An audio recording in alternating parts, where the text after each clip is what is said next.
صحابہ اللہ کے نبی ایک ایک خوبی کو دیکھ کر اعزازات دے رہے ہیں. حضرت عبداللہ بن عمر رضی اللہ تعالیٰ عنہ سفر کر رہے تھے. دیکھا کہ ایک چرواہا ہے جو بکریاں چرا رہا ہے اور ان کے ساتھ قافلہ تھا. چرواہے کو بلایا اور کہا دیکھو ہم سب بھوکے ہیں, ہمیں کچھ کھانے کے لیے چاہیے, تم بکری دے دو ہم تمہیں پیسے دے دیں گے اور تمہیں گوشت بھی دیں گے. تو اس نے کہا کہ مجھے معاف کرنا, گوشت تو میں نہیں لے سکتا اس لیے کہ میں روزے سے روزے سے ہوں.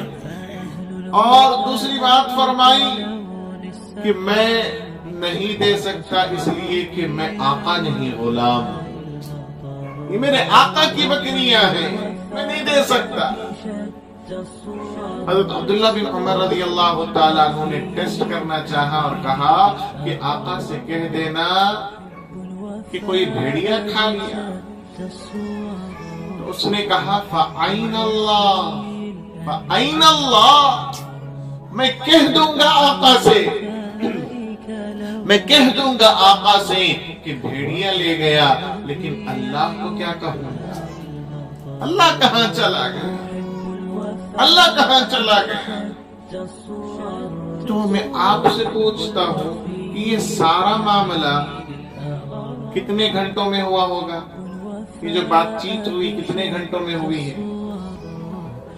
1 منٹ 2 منٹ 2 منٹ کے اندر حضرت عبداللہ بن عمر رضی اللہ تعالی عنہ نے ان کے اندر 4 خوبیاں دیکھی.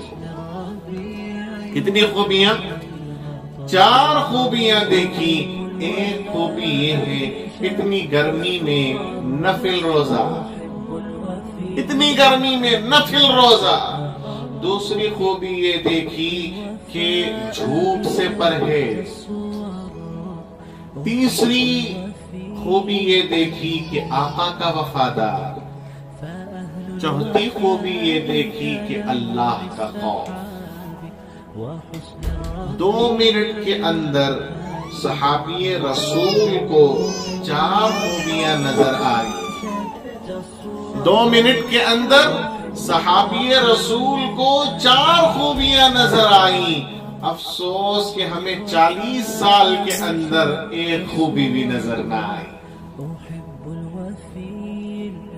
نہ علماء میں, نہ بیوی میں, نہ بچوں میں, نہ بڑوں میں, نہ چھوٹوں میں.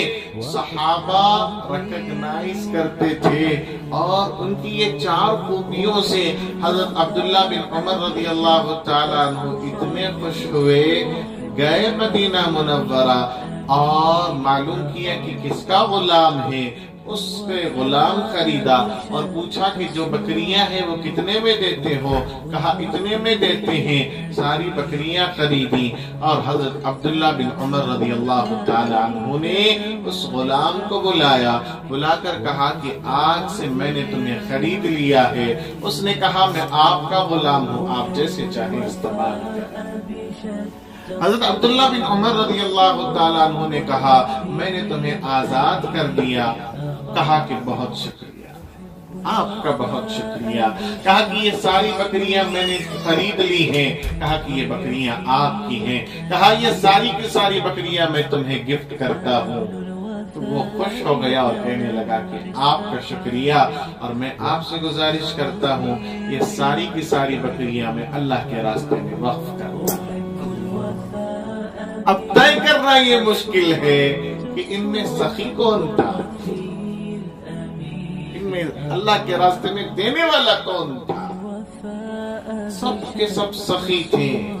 4 خوبیوں پر اتنا بڑا انعام, اور 40 سال 50 سال سے جو ہماری نمازوں کو اللہ کے دربار میں قبولیت کے ساتھ پہنچا رہے ہیں. اللہ اکبر اللہ اکبر. وہ امام, آپ کا وہ امام کسی ہوٹل میں بیٹھ کر ناشتہ نہیں کر سکتا, کسی ہوٹل میں بیٹھ کر چائے نہیں پی سکتا. آپ کا وہ امام راستے میں کھڑے ہو کر سگریٹ نہیں پی سکتا. کیوں؟ آپ نماز پڑھنا چھوڑ دیں گے نا؟ نماز پڑھیں گے؟ ہے، جاؤ جی ان کے پیچھے کون نماز پڑھے۔ آپ کے لیے ان کے لیے جائز کام بھی اپنے اوپر حرام کر لیتے۔ کوئی مشکل بات ہے، کوئی حرام ہے کہ اگر کوئی امام صاحب آ کر جو ہے چائے کے ہوٹل میں بیٹھ کر چائے پی لے، حرام ہے؟ کیوں نہیں پیتے؟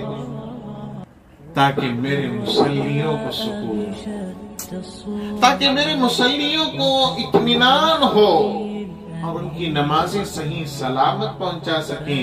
میرے دوستو، الحمدللہ ثم الحمدللہ، اللہ رب العزت نے ہمارے اندر وہ توفیق دی، اللہ کا فضل، اللہ کا کرم کہ حق شناس فاؤنڈیشن نے یہ سعادت حاصل کی۔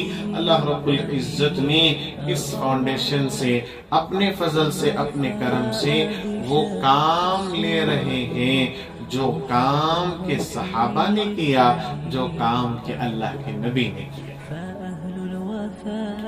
اللہ کے نبی صلی اللہ علیہ وسلم نے یہاں تک ایک مستری جو مسجد نبوی کی تعمیر کر رہا تھا، اللہ کے نبی نے دیکھا کہ وہ اینٹ برابر بٹھا رہا تھا اور سیمنٹ اور وہ چیزیں ہوتی ہیں وہ برابر کھلا رہا تھا اور اس کو صحیح طریقے سے رکھ رہا تھا۔